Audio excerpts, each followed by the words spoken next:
കേരളത്തിലെ പ്രശസ്തനായ psychiatrist doctor Raghuram ഇന്ന് ലഹരിക്കെതിരെ നമ്മൾ ശക്തമായിട്ടുള്ള ഒരു ക്യാമ്പയിനിങ് നടക്കുകയാണ്. എന്താണ് നിങ്ങൾ പറയാനുള്ളത്? അതൊരു വളരെ വ്യാപകമായിട്ടുള്ള ഒരു പ്രശ്നമാണ്. അത് ഇപ്പോൾ കഴിഞ്ഞ ഒരു 4-5 വർഷമായിട്ട് അത് വളരെ തീവ്രമായിട്ടുണ്ട്.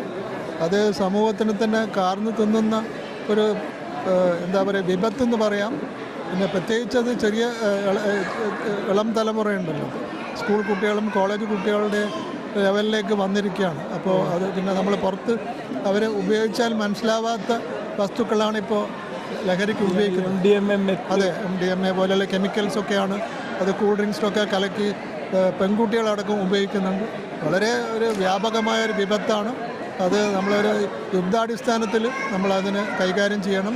നല്ല സ്ട്രിക്റ്റായിട്ടുള്ള പനിഷ്മെൻറ്റ് വേണം. പിന്നെ രാഷ്ട്രീയ ഇടപെടലുകളില്ലാതെ മുഖം നോക്കാതെ നടപടിയെടുക്കണം. അതൊന്നും ചെയ്യാത്തത് കൊണ്ടാണ് പലരും ഇങ്ങനെ ഫാമിലീസിൻ്റെ സഫറിങ്സ്